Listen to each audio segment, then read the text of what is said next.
코로나19 감염자 수가 전 세계적으로 77만 명에 달하는 가운데 가장 상황이 심각한 미국에선 완벽히 이를 대응한다 해도 20만 명이 숨질 거란 암울한 전망이 나왔습니다. 백악관 핵심 당국자에게서 공개적으로 나온 말인데요. 이 내용을 포함해서 전 세계 상황을 황정연 기자와 들여다보겠습니다. 안녕하십니까? 어서 오십시오. 네, 뉴욕의 심장의 센트럴파크에 야전 응급병원이 설치됐다라고 합니다. 그만큼 코로나19 사태를 맞은 지 3개월이 지나고 있는데 여전히 확산세가 꺾일 줄을 모르는데요. 전 세계 통계 상황 함께 알아보죠. 어떻게 집계되고 있습니까? 네, 현재까지 누적 감염자 수는 77만 명을 넘어섰고 사망자는 3만 7천 명에 달하고 있습니다. 미국이 16만 명을 넘어서면서 가장 많고 이탈리아도 10만 명을 넘어 10만 1,000명으로 집계되고 있습니다. 그다음 스페인이 8만 5천 명으로 중국보다 많아졌습니다. 중국은 8만 2천 명 수준을 보이고 있습니다. 가장 늦게 바이러스가 도달한 중남미 대륙에서도 전체 확진자 수가 1만 5천 명에 육박하고 있는데요. 특히 브라질에서의 확산세가 가팔라지고 있습니다. 브라질 확진자 수는 하루 새 수백 명씩 단위로 늘어나면서 4,300여 명으로 집계됐고 사망자는 140여 명 수준입니다. 아프리카 역시 감염자 수는 유럽과 아시아 등 다른 곳보다는 작은 편이지만 최근 급증세를 보이고 있는데요. 5일 만에 2배 넘게 늘어나면서 4,700여 명 수준을 보이고 있습니다. 사망자는 146명으로 집계됐는데 의료 여건이 상대적으로 열악해서 인명 피해는 클 수 있다는 우려가 제기되고 있습니다. 네, 국가별로 하나씩 좀 짚어보도록 하겠습니다. 저희가 서두에서 언급해드렸던 내용인데 미 백악관의 태스크포스, 그러니까 코로나19 태스크포스 조정관이 한 공식 발언입니다. 어떤 내용이냐면 거의 완벽하게 대응을 해도 사망자가 20만 명을 넘어설 거다. 이런 전망을 제기했습니다. 어떤 내용입니까? 네, 그렇습니다. 말씀하신 대로 데비벅스 백악관 코로나19 태스크포스 조정관이 미 MBC 방송과의 인터뷰에서 코로나19 확산에 거의 완벽하게 대응을 해도 미국인 20만 명이 사망할 수 있다라고 말을 한 겁니다.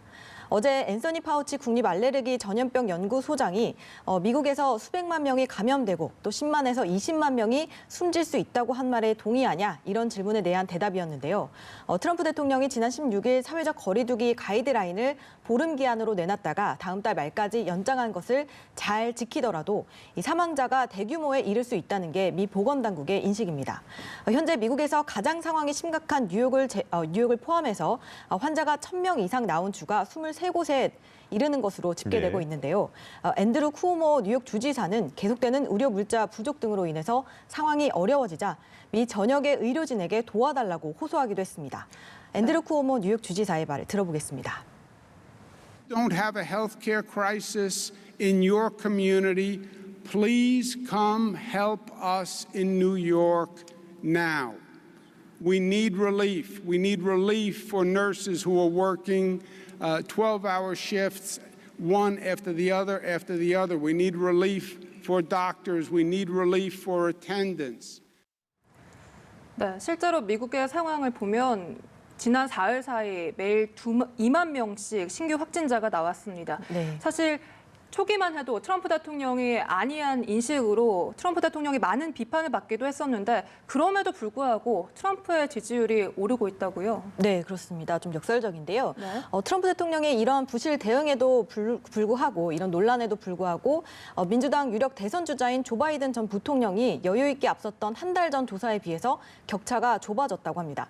특히 경제 분야 지지율이 취임 이래 역대 최고치를 기록하기도 했다는데요. 일각에서는 선거운동이 어려운 이 시기에 트럼프 대통령이 연일 브리핑을 통해서 이 미디어에 노출이 되면서 지지도가 상승했다 이런 분석도 나옵니다. 네. 하지만 그 여론조사 전문기관이죠. 갤럽은 역사적으로 대통령 지지율은 이렇게 국가가 위협에 처했을 때 올라갔다면서 9.11 테러나 쿠바 미사일 사태 때보단 상승폭이 못 미치는 수준이다 이렇게 진단하기도 했습니다. 네, 이번엔 유럽 상황으로 좀 넘어가 보겠습니다. 아시는 것처럼 우리가 많이 보도하고 있는 대로 국가가 이탈리아와 스페인이 가장 심각한 지금 상황입니다. 네. 근데 두 나라의 확산세가 다소 꺾이는 게 아니냐 이런 조심스러운 전망이 나온다고요? 네, 그렇습니다. 현재 유럽 내 확진자 수가 40만 명에 육박하는데요. 이 중에 이탈리아와 스페인이 거의 절반 수준을 차지하고 있습니다. 우선 피해가 가장 큰 이탈리아의 경우에는 신규 확진자 수가 4,050명으로 보고가 됐습니다. 13일 만에 최저치라고 하는데 지난 26일에 6,200명 수준, 그리고 27일과 28일에는 5,900명 수준이었고 29일에는 5,200명 수준으로 이 신규 확진자 수가 점점 하향 곡선을 그리고 있습니다. 현지 전문가들은 일주일 내에 바이러스 확산세가 정점에 이를 수 있다라는 전망도 내놓기도 했습니다. 스페인에서도 비슷한 관측이 나왔는데요. 질병통제국 대변인은 이동 제한령 시행 후에 지난 15일에서 25일 평균 확진자 증가율이 매일 20% 수준이었는데 25일 이후에는 10%대로 줄었다라고 했습니다. 이 내용은 직접 들어보시겠습니다.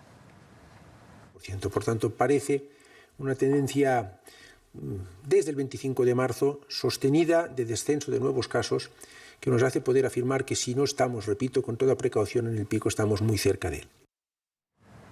네, 하지만 섣불리 이야기하기에는 이르다는 지적도 분명히 나오고 있습니다. 네, 이렇게 섣불리 이야기하기 이르다라는 지적.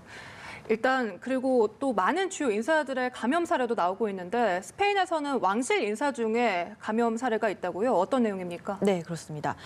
스페인 펠리페 6세 국왕과 먼 사촌 지간이라고 하는데요. 마리아 테레사 부르봉 파르마 공주가 코로나19로 숨진 것으로 확인이 됐습니다. 전 세계 왕실 인사 중에서는 첫 번째 사례입니다. 올해 86세인 그는 확진 판정을 받고 파리에서 투병 중이었다고 합니다. 스페인에서 매일 코로나19 현황을 브리핑하던 시몬 질병통제국장도 확진돼서 자가 격리 중에 있다고 하고요. 네. 보리스 존슨 영국 총리의 오른팔로 불리는 도미니크 커밍스 총리 수석 보좌관도 코로나19 증세가 보여서 일단 자가 격리에 들어간 상태라고 합니다. 영국에서는 결혼 53주년을 맞은 영국의 한 노부부가 코로나19에 걸려서 수시간 간격으로 목숨을 잃어서 안타깝게 하고 있습니다. 한편 현지 시간으로 30일 코로나19로 휴관 중인 네덜란드 수도 암스테르담의 한 미술관에 있는 빈센트 반 고흐의 그림 한 점이 도난당하는 사건도 벌어져서 경찰이 수사에 나서는 일도 발생하기도 했습니다. 네, 그런가 하면요. 후베이성 봉쇄를 해제하는 등 점차 일상으로의 복귀를 준비하던 중국이 태세 전환하고 있다고요? 네, 그렇습니다. 네. 대표적으로 상하이를 대표하는 그 관광지인 동방명주가 어제부터 문을 다시 닫았습니다. 상하이 양대 고층 건물로 알려진 상하이 타워와 진마오 빌딩 전망대도 영업을 다시 중단했는데요. 상하이시는 코로나19 방역 업무를 한층 더 강화하고 또 여행객의 안전과 건강을 지키기 위한 것이라고 설명을 했습니다. 이를 관광지는 앞서 신규 확진자가 급감하자 지난 12일 영업을 재개했는데 18일 만에 다시 문을 닫게 된 겁니다. 다른 주요 도시에서도 유사한 조치가 잇따르고 있는데요. 조만간 중국 전역으로 이 같은 방침이 확대될 것으로 전망되기도 합니다. 산발적으로 코로나19 확진자가 발견을 하면서 재확산 우려가 커지자 이 같은 조치가 취해진 것으로 보여지는데 실제로 26일에서 29일 사이에 저장성과 허난성 그리고 간수성에서 내부 환자가 발생한 건데요. 특히 이 간수성 환자의 경우에는 봉쇄가 풀린 후베이성에서 건강 코드에 아무 문제가 없어서 이 주거지 간수성으로 이동을 한 건데 이 격리 중에 확진 판정을 받게 된 겁니다. 또 중국에서는 4만 3천 명 규모로 알려진 무증상 환자에 대한 우려도 커지는 상황인데 최근 문을 닫았다 다시 연 우한의 한 상인을 통해서 현지 상황을 직접 들어보시겠습니다. 네. 最主要是担心顾客或者说担心我们的市民对这个病毒的一个惧怕的心理。对，现在应该大家也是在一个恢复期。 네, 이제 중국에 이어서 일본으로 가보겠습니다. 도쿄올림픽에 연기된 일정이 이제 확정이 됐죠? 네, 그렇습니다. 일본 정부와 국제올림픽위원회 IOC가 내년 7월 23일에 도쿄올림픽을 열기로 합의했습니다. 패럴림픽도 한 달 뒤인 8월 24일 개막됩니다. 당초 올해 예정됐던 개막일보다 하루씩 앞당겨진 건데요. 혹서기를 피해서 봄에 개최하는 방안도 검토가 됐지만 코로나19 사태 수습이 지연될 가능성 그리고 원래 대회 계획과 비슷한 골격이어서 경기 일정 조정이 상대적으로 수월하다는 점이 고려된 것으로 파악되고 있습니다. 현재 일본 내 감염자 수는 올림픽 연기 발표 이후 진단검사 증가 등으로 인해서 갑자기 늘기 시작해서 2,700여 명 수준이 됐습니다. 일본의 국민 개그맨으로 불리는 시무라 켄 씨가 코로나19로 숨지기도 해 충격을 주기도 했는데요. 특히 도쿄를 중심으로 감염 경로를 알 수 없는 확진자가 증가하자 아베 총리가 조만간 긴급 사태를 선포할 것이란 관측도 나오고 있습니다. 이 긴급 사태가 선포가 되면 광역 단체장이 외출 자제나 또 학교 휴교 등을 요구할 수 있고 흥행시설 이용 제한이나 긴급 물자 수송 요청 또 지시가 가능해집니다. 예, 국내 상황 짚어보고 마무리하겠습니다. 국내에서는 또다시 병원 집단 감염이 발생했는데 기존의 최다 집단 감염 사례였죠. 청도 대남병원 120명이었는데 이걸 늘어서는 사례 어디서 나온 겁니까? 네, 대구의 제2미주병원에서 나왔습니다. 예. 총 133명으로 파악이 됐는데요. 말씀하신 것처럼 총도 대남병원 확진자 수인 120명보다 많아진 겁니다. 해외 유입 증가세도 여전히 이어지면서 누적 확진자 수는 총 9,661명으로 늘어났습니다.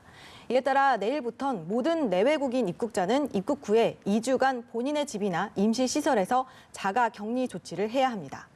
한편 교육부는 다음 달 6일로 예정된 개학을 추가 연기할지 혹은 온라인으로 개학할지 여부를 오늘 발표할 걸로 보여집니다.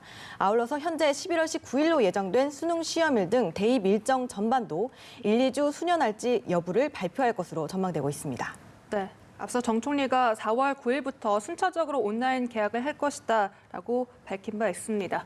황정현 기자와 이야기 나눠봤습니다. 고맙습니다. 고맙습니다.